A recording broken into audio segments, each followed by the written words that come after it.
The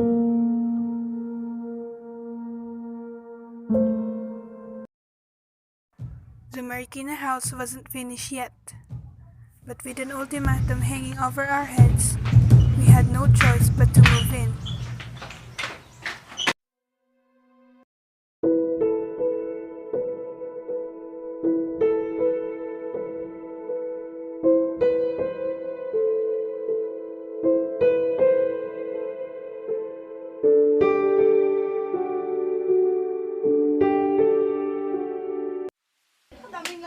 Just how unfinished the house became bruisingly clear on our first night.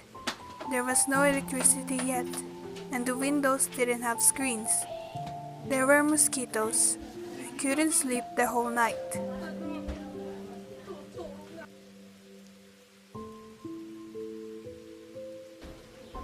My sister slept on a cot out in the upstairs, whole instead of her room downstairs, maybe because it was cooler here. I sat beside her and fanned her.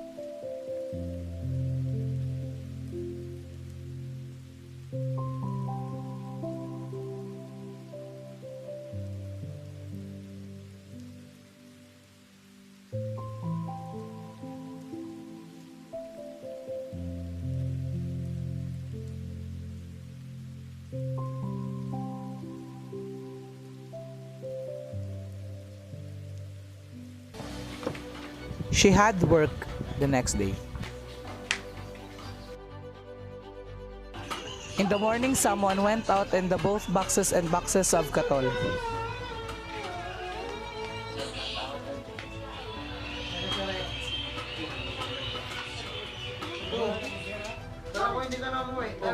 Ano yan, dala mo? Pasalubong mo sa amin? Ngayon mo, mo? Manayin mo? Bakit ka lang sa'yo mo? Kung gani. Tupahay kayo. Kalawak masyado. Work on the house would continue, but it remains unfinished 8 years later. All the interiors and few years of intermittent work are done, but the exterior remains unpainted, still the same cement gray as the day they moved in, though grimier now. Marikina's factories are too far away. The garden remains ungreened. Earth, stones, weeds, and leaves are where he supposed Bermuda grass will be put down someday. In his eyes, the Marikina house is an attempt to return to the successful Green Meadows plan, but with more modest means at one's disposal. The living room of the Cinco Hermanos house features much of the same furniture, a similar look.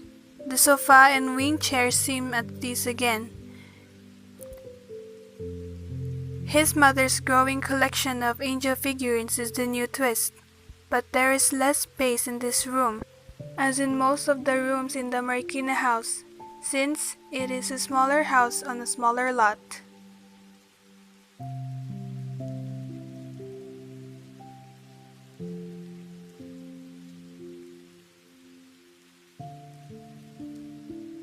The kitchen is carefully planned, as was the earlier one. The cooking and eating area is clearly demarcated.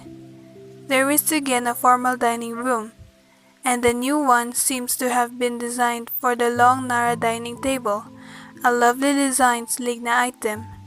Perhaps the one most beautiful piece of furniture they have, bought on the cheap from relatives leaving the country in a hurry when we still. Upstairs are the boys' room. Doon tayo sa taas, oy! May na yan! Dala ko sa taas.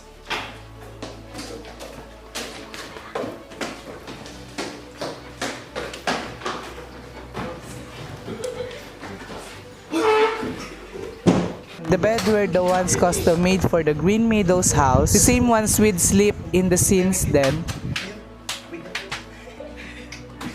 Pagtulong ano ba? Hindi mo lang eh.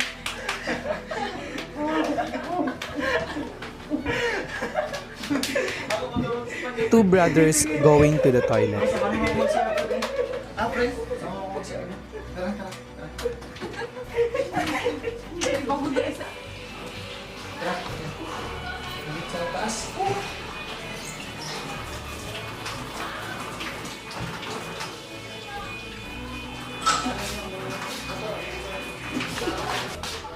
Sige, pre.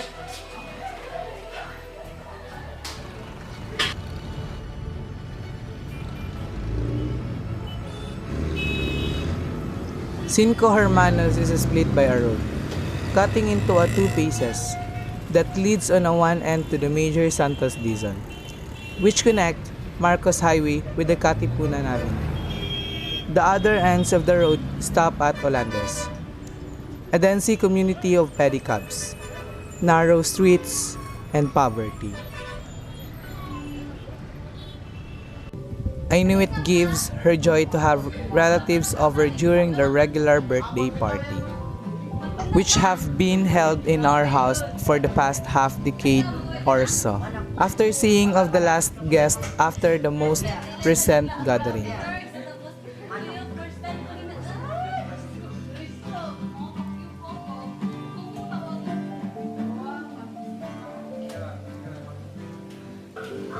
My mother say, ang kalat ng bahay. Did see her face, could hear her smiling. I said, masaya ka naman, ma. Ay, Nay. Ang kalat ng bahay. Masaya ka naman, Ma.